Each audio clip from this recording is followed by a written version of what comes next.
Okay, so now is our keynote address, and we're very pleased to have presenting the message of the CEO of MIPAD, the technical agency of the Africa Union Commission that's really charged with working with all the nations of Africa to produce the kinds of clear policies that Tom Arnold described.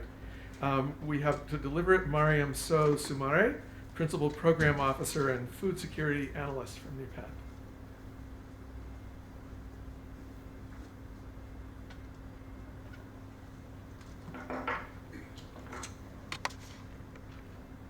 Thank you very much, and good afternoon, everyone.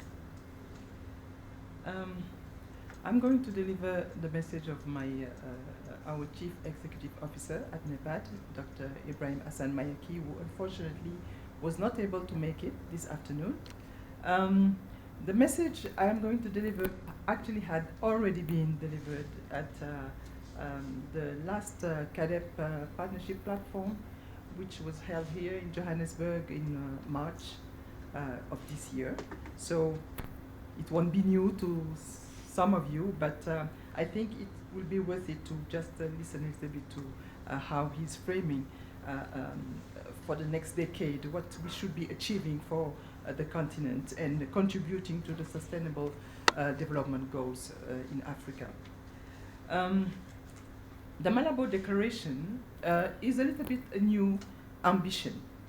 The NEPAD agency had already launched 10 years ago in 2003, more exactly, the Maputo Declaration. It was signed by, adopted by all head of states and government in Africa. But the Malabo Declaration is really a qualitative leapfrog based on, compared to the Maputo one. It is establishing very clear set of targets, and it demonstrates also a recommitment to the CADEP principles that I hope we are all familiar with, towards agriculture growth and transformation. And I think that the new world here is really this transformation through 2025. These targets are supporting very clear objectives in terms of results and impact. And so now Malabo is really targeting results and impact on the ground. While Maputo was more on the means and increasing public expenditure, increasing agriculture productivity and production. Now we are more putting emphasis on qualitative investment instead of the quantitative investment. We are more putting emphasis on results and impact and less on processes, what Maputo was really doing. So agriculture development is now placed in the context of structural transformation of our societies with goals of eradicating hunger and poverty. And I think that hunger and poverty, eradication of hunger and poverty are also new in the Malabo Declaration compared to Maputo. Just a reminder, but I think that we are all familiar with it also, what CADEP is. CADEP is really a participatory and improved planning process in agriculture that resulted up to now in the design of more than 40 actually investment plans in different countries, and also in regional investment plans. Because our belief is also that economic development in Africa will not happen at the national level. We will need to upscale to the regional level and get into regional integration in really in order to boost economic and achieve economic development. So it has been recognized, CADEP has been recognized as a brand adopted by a wide range of constituencies, including development partners, civil society, and the private sector. It is an efficient tool to foster alignment to priorities defined in common by Africans themselves.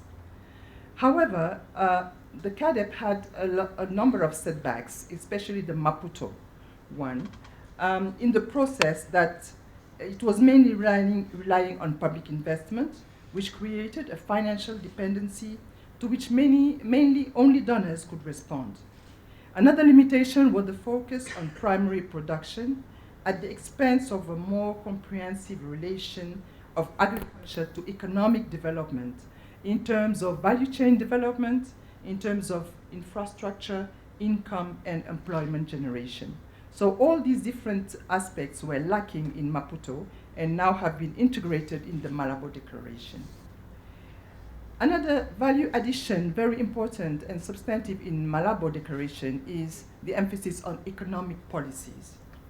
We think that to achieve results and impacts, they will be achieved not only if increased investment in agriculture is accompanied with a clear vision of the state's role in the revitalization of the private sector. It is by creating an economic environment that stimulates business initiatives, by conducting transparent and predictable policies, and at the same time by regulating the market in order to deal with market failures. The issue of economic policy has to be put at the forefront of the implementation strategy in the Malabo Declaration. So this is also something very important which was missing in the Maputo Declaration. So the priority action areas of the Malabo Declaration, there are almost, maybe I will describe very quickly 5 of them. The first one is empowering smallholder farmers, including women and the youth. This is really, I think, the first key driver of success designed by the African Union and the NEPAD agency. Our smallholder farmers have the best potential for intensifying sustainably our agricultural production. However, in order to do so, they have to be provided with the same opportunities as large farmers. They have to access bank credit, input supplies, technology, and output markets. They have to be supported towards transformation and be empowered to become modernized farms in order to create jobs for the youth, to achieve food security for households and communities. They need to be strengthened all along the value chain and equal rights to land, and have equal rights to land and access to financial resources, technology, education. That will be provided especially to women and the youth, which have been left out of the picture up to now. The second key driver of success will be a regional preference strategy.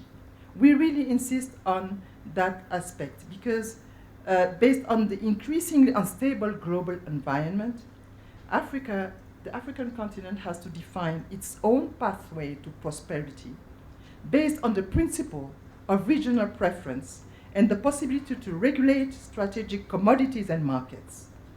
Regional integration has to be promoted with regional economic communities, and this will allow achieving food sovereignty. This is, again, another terminology that many people are afraid of, but I think that we have to really get into regional food sovereignty, because this is the only way to improve nutrition on the continent, and we know how we are suffering from undernutrition. A third key driver for success will be increased resilience of livelihoods and organizations. For that, we need to adopt a holistic approach. In order to increase the resilience of livelihoods and organization, it will not be achieved only through coping, mitigation, and adaptation mechanisms, but we will need to promote risk and shock reduction measures, particularly to improve the functioning of and access to markets. A comprehensive approach will include regulation of relationships between stakeholders, equitable contractual arrangements that will reduce risk aversion behaviors, and incentivize investment, thanks to a more stable and predictable economic and regulatory environment. The fourth key driver will be the management of natural resources. We know what the climate change challenge is all about. And we need to increase participation of local communities in managing natural resources. And through a sustainable intensification, because we need to intensify, but this intensification of agriculture has to be sustainable through modern and improved conservation methods for soil and water. Renewable use of renewable energy sources, soil and water conservation techniques should be promoted with the support of science, technology, and knowledge. Last but not least, we need to improve our nutritional status. The nutritional status of our population amongst whom the youngest ones is at stake. Although it will require a significant increase in agriculture productivity and nutrition sensitive agriculture strategies, it requires above all the adoption of a multi-sectoral strategy involving access to quality and nutritious food, but also gender equity and access to productive and financial resources, access to health and education, to potable water and sanitation, as well as family planning and human development, which are key for peace and stability. And we know how peace and stability are at stake on our continent. That will need to be also taken into consideration. The first one is that smallholder farmers need to be at the center of all economic policies that will be designed. This is really a very key principle that we have to adopt. Economic policies must respond to concrete needs of farmers for the benefit of all. Sometimes it will require a change in mindset and to be bolder in issues like special and differential treatments, regulation of markets, norms, and property rights, in a sense of better defending African interests. There is need to reconfirm the central role of smallholder farmers in Africa, of small and medium entrepreneurs being men and women. Another cross-sectoral dimension, very important, is ownership, renewed partnership, and institution strengthening. And there are several particular factors that should require our attention in order to achieve those principles. First, institutions have to be strengthened and consistent in the way they design and implement policies, notably in the way capacity of African parties interact proactively among different sectors within Africa and with global players also on the global scene. Partnership should be mainly fostering the voice of farmers and value chain stakeholders, who are the key actors of the transformational process and need to be reinforced. So their voice needs to be reinforced in the change of game rules. CADEP, which is our framework, is a way of working. It is basically a way of working and promoting dialogue within countries. External partners have supported the process and are still supporting it towards achieving the common goals. But it is important to recognize that responsibilities of either party are somehow different. Arbitration and decision-making on economic policy issues will have to be managed by Africans for themselves, while the range of available options will have to be fed by knowledge and science produced by all parties. So I think that the responsibilities are quite a little different. The challenges of increasing productivity in a sustainable and equitable manner will have to be addressed in a more systemic and multi-sectoral way by handling together the issues of access to education, to finance, environment, land, infrastructure, trade, technology, and industrialization, among others. On some of these issues, the regional level will be more relevant than the national one. We already talked about that. In particular, if we consider regional integration as the best option for boosting economic development on our continent. In conclusion, it is important to emphasize that our main challenge remains that of improving the livelihoods of our farmers, of which women farmers are the forefront, given their productive and reproductive role. There is no need to remind that if women had the same opportunities as men in terms of access to productive resources, they could increase yields on their farms by 20 to 30% and raise total agricultural outputs in a way that could lead to an estimated 150 million people out of hunger. These are statistics according to FAO data. So empowering women is not only a question of economic justice, it is also a question of greater efficiency.